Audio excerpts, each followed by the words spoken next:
Les ferrofluides sont des liquides qui captent notre attention, car leur particularité est que ce sont les seuls liquides à posséder des propriétés magnétiques.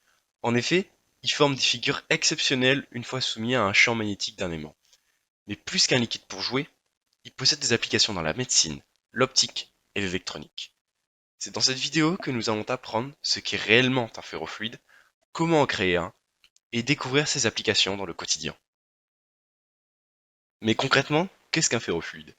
Eh bien, c'est une suspension dans un solvant organique ou bien de l'eau de petites particules ferromagnétiques de l'ordre de 10 nanomètres, appelées nanoparticules.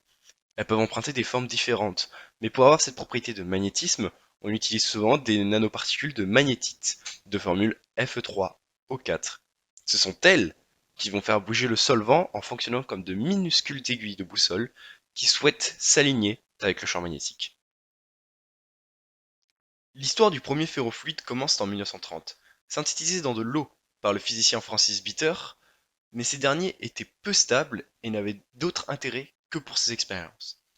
C'est en 1963 que le premier véritable ferrofluide stable est synthétisé par le docteur Stephen Papel. En mélangeant de la poudre de magnétite, du kérosène et de l'acide oléique comme agent de tension de surface, on obtient un mélange que l'on broyait par la suite pendant 10 mois. Cela ayant pour but de permettre à la NASA de transporter du carburant du réservoir jusqu'au moteur, le tout dans un environnement sans gravité. Dans ce qui suit, nous allons nous intéresser à la synthèse d'un ferrofluide de manière plus moderne, avec une création in situ des nanoparticules en milieu aqueux. Et c'est ces mêmes nanoparticules que nous allons ensuite déplacer en milieu organique. Nous allons dans cette seconde partie nous intéresser à la synthèse d'un ferrofluide. Il existe différentes manières de synthétiser un ferrofluide, notamment par décomposition thermique de complexes organométalliques, par broyage longue durée ou encore par coprécipitation. C'est d'ailleurs cette dernière technique que nous allons utiliser pour notre synthèse. Donc nous allons d'abord commencer par une synthèse en milieu aqueux.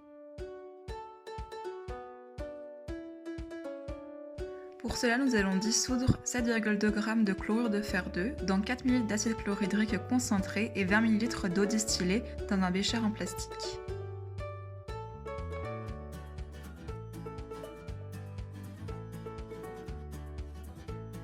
Après agitation, on obtient une solution de chlorure de fer 2.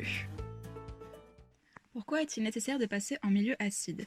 Comme on peut le voir sur le diagramme de prédominance, les ions fer 2+, sont stables à un pH inférieur ou égal à 9.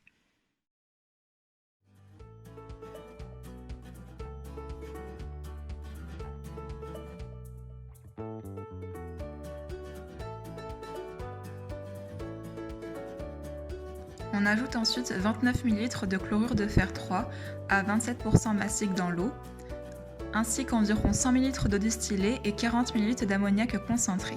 Puis on agite pendant 20 minutes.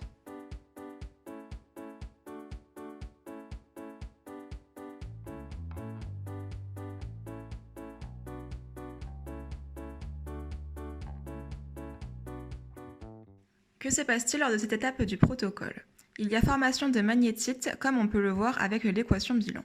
On remarque qu'il est nécessaire de passer en milieu basique car la magnétite n'existe qu'à haute valeur de pH. D'où l'ajout d'ammoniac concentré.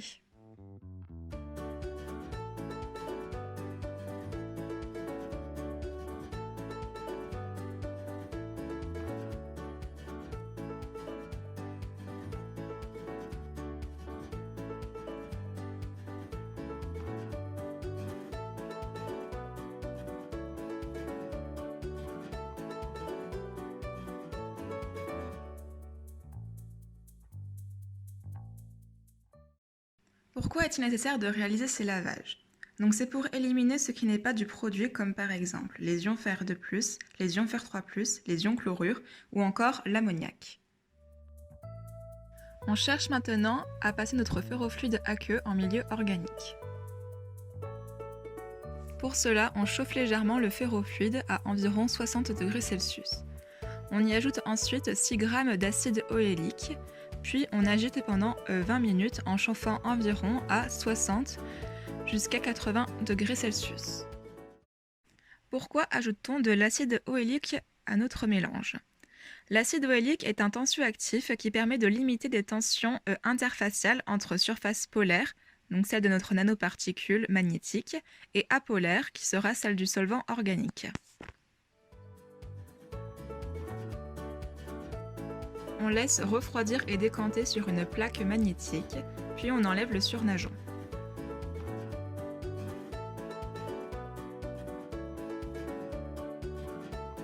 On réalise 2 fois un lavage à l'éthanol.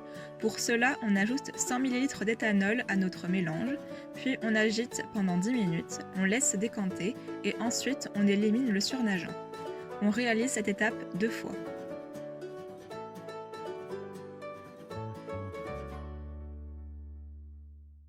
Pourquoi utilise-t-on l'éthanol pour ces lavages?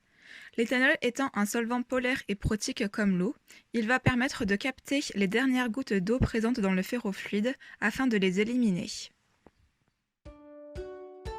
On ajoute maintenant le solvant organique. Pour cela, on ajoute 10 ml d'octane à la pipette au goutte à goutte et après chaque goutte, on élimine le surnageant.